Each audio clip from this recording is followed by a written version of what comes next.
नमस्कार दोस्तों, आप सभी का स्वागत है। आपके अपने YouTube चैनल मानव जीवन में दोस्तों लाइफ में सभी आगे बढ़ना चाहते हैं और लाइफ में आगे बढ़ने के लिए हमें रोज ही कुछ नया सीखना चाहिए और आगे बढ़ना चाहिए।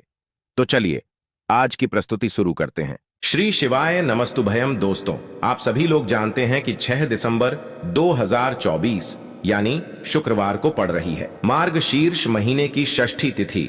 और दोस्तों, यह वह षष्ठी तिथि है जो मार्गशीर्ष महीने में पड़ने वाली सबसे बड़ी तिथि है, क्योंकि यह शुक्रवार के दिन पड़ रही है और इसका बहुत ही बड़ा और विशेष महत्व होता है। पूज्य गुरु जी ने कहा है कि अगर कभी भी मौका लग जाए और मार्गशीर्ष महीने की शुक्रवार षष्ठी तिथि को पड़ जाए तो आप लोगों को एक छुटकी काला तिल वाला उपाय तो अवश्य ही करना चाहिए। इन दोनों का संयोग बहुत कम आता है। और इसी के साथ मैं गुरुजी ने अपनी शिव पुराण कथा में बताया है कि इस दिन आपको एक छुटकी काला तिल वाला उपाय तो आपको अवश्य ही करना चाहिए, क्योंकि ऐसा दिन पूरे साल में सिर्फ एक ही बार आता है। और दोस्तों, आप सभी लोग जानते हो कि शुक्रवार षष्ठी तिथि का अगर सबसे बड़ा कोई उपाय है तो एक छुटकी काला तिल वाला उपाय है। तो दोस्तों, इस शुक्रवार षष्ठी तिथि के दिन आप लोगों को इस एक छुटकी काला तिल वाला उपाय को जरूर करना है। बहुत सारे लोग होंगे जिन लोगों ने इस उपाय को ना किया हो, मतलब पूरा साल निकल गया, उन्होंने किसी भी दिन इस एक छुटकी काला तिल वाला उपाय को ना किया हो। पर दोस्तों, आपके पास एक आखिरी मौका बचा हुआ है जो कि 6 दिसंबर शुक्रवार षष्ठी तिथि के दिन है। तो इस दिन आप लोगों को इस वाले उपाय को जरूर कर लेना है। भले ही आपने पूरे महीने भर इस उपाय को ना किया हो, पर अगर आपने इस मार्गशीर्ष महीने के शुक्रवार षष्ठी तिथि के दिन अगर इस वाले उपाय को कर लिया तो आपको इस उपाय को करने का वह फल मिलेगा जिसकी आपने कभी कल्पना भी नहीं करी होगी। इसीलिए आप लोग इस वाले उपाय को एक बार जरूर कर लेना है, ताकि आप लोगों के हाथ से यह मौका ना जा सके और आपको इस उपाय को करने का फल मिल सके। दोस्तों, ये उपाय पंडित जी ने अपनी अभी की ही श्री शिव महापुराण की कथा में बताया है, जिस उपाय को आज हम आपको बहुत अच्छे से समझाने वाले हैं। इस वीडियो को देखने के बाद इस उपाय को समझने के लिए आपको कोई और वीडियो को देखने की जरूरत नहीं पड़ेगी। तो चलिए दोस्तों, उपाय को शुरू करते हैं। देखिए, यह इस मार्गशीर्ष महीने के शुक्रवार षष्ठी तिथि के दिन यह इतना खास होता है, इतना महत्वपूर्ण होता है। देखा गया है कभी कभी बड़े बड़े पूजा पाठ अनुष्ठान से जो मनोकामना पूर्ण नहीं होते, वह मार्गशीर्ष महीने के शुक्रवार षष्ठी तिथि के दिन एक छोटे से उपाय करने से ही आपकी मनोकामना पूर्ण हो जाती है। और बहुत सारे लोगों ने इस उपाय को किया भी है और उनको इस उपाय को करने का फल भी जरूर मिला है। अगर आप लोग भी इस उपाय को करना चाहते हैं तो आप इस उपाय को पहले अच्छे से समझ लेना, सुन लेना, उसके बाद करना। आपको इस उपाय का फल जरूर मिलेगा और इस उपाय को कर लेने से आपके घर में चाहे किसी भी प्रकार की दुख और समस्या क्यों ना चल रही हो, आपको उसका कारण भी नहीं पता है कि भाई यह समस्या किस कारण से चल रही है। उसका कुछ भी कारण हो सकता है, जैसे पितृदोष हो सकता है या किसी भी तरह का मंगल दोष भी हो सकता है। तो इस दिन आप लोगों को यह वाला उपाय कर लेना है। यह एक ऐसा उपाय है जिस उपाय को अगर किसी विशेष दिन पर किया जाए तो भाई उस विशेष दिन का जो है वह तो हमें मिलता ही मिलता है, पर हमने उस दिन पर इस उपाय को किया है तो हमें उससे भी बड़ा फल मिलता है और फल बहुत जल्दी मिलता है, क्योंकि आप इस उपाय को बहुत ही बड़े और विशेष दिन पर कर रहे हो। तो चलिए अब उपाय के बारे में बात करते हैं, लेकिन उससे पहले आप लोगों को यह जानना आवश्यक है कि आखिर यह उपाय किस समय करना है, किसको करना है और कैसे करना है। तो चलिए हम आगे आपको वीडियो में एक एक करके बता देते हैं। लेकिन उससे पहले अगर आप लोग हमारे चैनल पर पहली बार आए हैं या फिर मेरी आवाज आज पहली बार सुन रहे हैं तो हमारे चैनल को सब्सक्राइब जरूर कर लेना और इस वीडियो को लाइक करके कमेंट बॉक्स में श्री शिवाय नमस्तुभ्यम ओम नमः शिवाय जरूर टाइप कर देना। तो दोस्तों, इस एक छुटकी काला तिल वाला उपाय को हमें इस शुक्रवार षष्ठी तिथि के दिन कैसे करना है, किसको करना है, किस समय करना है और कहां पर करना है, ये सारे सवालों के जवाब आपको इस वीडियो में मिल जाएंगे।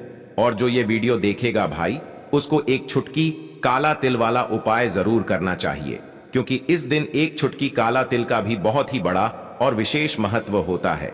और जब बात आ जाए एक छुटकी काला तिल वाला उपाय की, तो यह सोने पर सुहागा वाली बात हो जाती है और यह एक बहुत ही बड़ा उपाय हो जाता है इस शुक्रवार षष्ठी तिथि का। तो अब दोस्तों, इस एक छुटकी काला तिल वाला उपाय को आखिर करना किसको है, सबसे पहले हम लोग वह बात जान लेते हैं।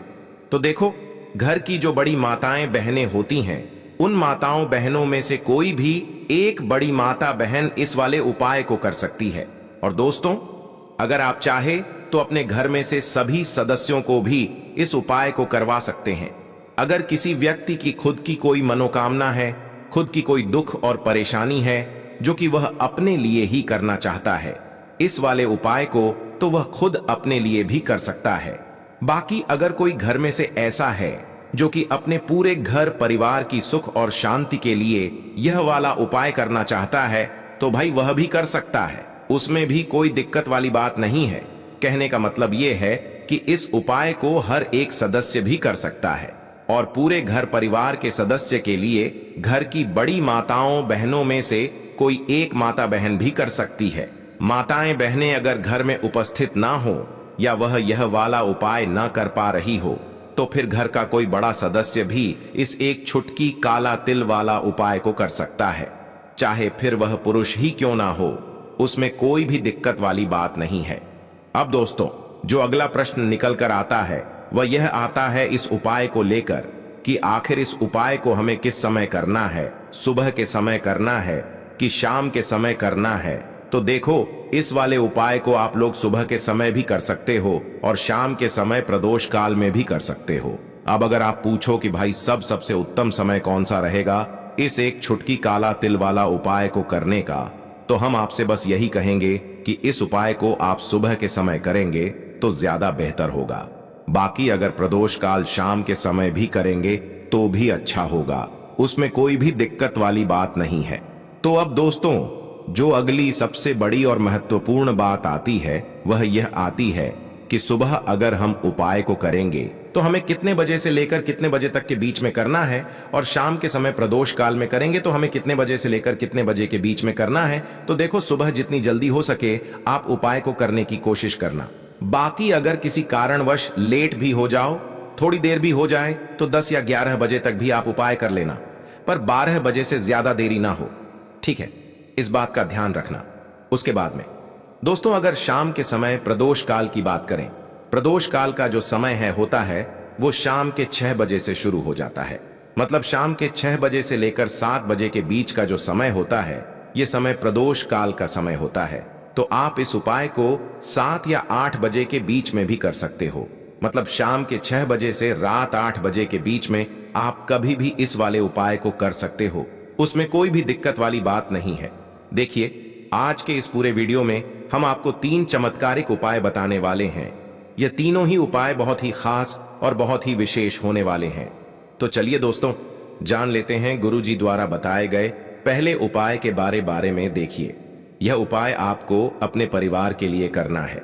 यदि आप चाहते हैं कि आपका परिवार का प्रत्येक सदस्य तरक्की करे, उन्हें हर कार्य में सफलता की प्राप्ति हो, तो आपको यह उपाय करना है। तो देखिए, इस उपाय को करने के लिए आपको एक आटे का दीपक लेना है। आपको अपने ही घर पर एक आटे का दीपक इस प्रकार से तैयार कर लेना है। अब देखिए दोस्तों, इस प्रकार से आटे का दीपक तैयार करने के बाद इसी के साथ में आपको एक चुटकी हल्दी भी लेनी होगी। अब यह दोनों ही सामग्रियां लेकर के आपको पहुंच जाना है अपने ही घर में तुलसी जी के पौधे के पास में। देखिए, कई लोग कमेंट करके पूछ रहे हैं कि क्या हम तुलसी जी के पौधे के वहां पर, हमारे घर में जो तुलसी जी का पौधा है वह सूख चुका है, तो वहां पर भी इस उपाय को कर सकते हैं। तो हाँ, बिल्कुल, आप इस उपाय को, जो आपके घर में तुलसी जी का पौधा है वहीं पर आपको यह उपाय करना है। देखिए, सबसे पहले तो आपको यह जो उपाय है सूर्यास्त के बाद, यानी कि रात्रि के समय में ही करना होगा। अब देखिए, सबसे पहले आपके पास जो एक छुटकी हल्दी है उसे आपको तुलसी जी के पौधे में डाल देना है। अब देखिए, आप जो एक आटे का दीपक लेकर के आए हैं, सबसे पहले तो आपको उसे तुलसी जी के पौधे के पास में रखना है, और तुलसी जी के पौधे के पास में रखने के बाद इस दीपक में हमें शुद्ध घी का प्रयोग करना है, और इसी दीपक में हमें गोल रू की बाती का प्रयोग करना है। क्योंकि यह जो दीपक है विशेषकर हम हरि विष्णु नारायण के नाम से लगा रहे हैं।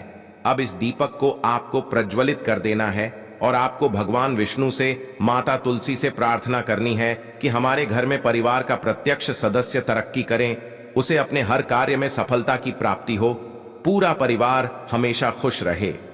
हे भगवान नारायण, आप हमारे परिवार की रक्षा करना।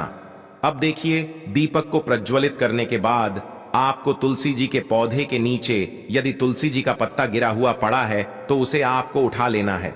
आपको ध्यान रखना है, तुलसी जी के पौधे से पत्ता तोड़ना नहीं है। नीचे गिरा हुआ है तो उसे आपको उठा लेना है। अब देखिए, आपके घर में भगवान विष्णु की, भगवान श्री राम की या फिर भगवान श्री कृष्ण की, यानी कि भगवान श्री विष्णु के किसी भी अवतार की प्रतिमा लगी हुई है, तो वहां पर आपको जाना है और आपको थोड़ी सी चीनी या फिर मिश्री आपके घर में हो तो उनका भोग आपको भगवान विष्णु के सामने लगाना है।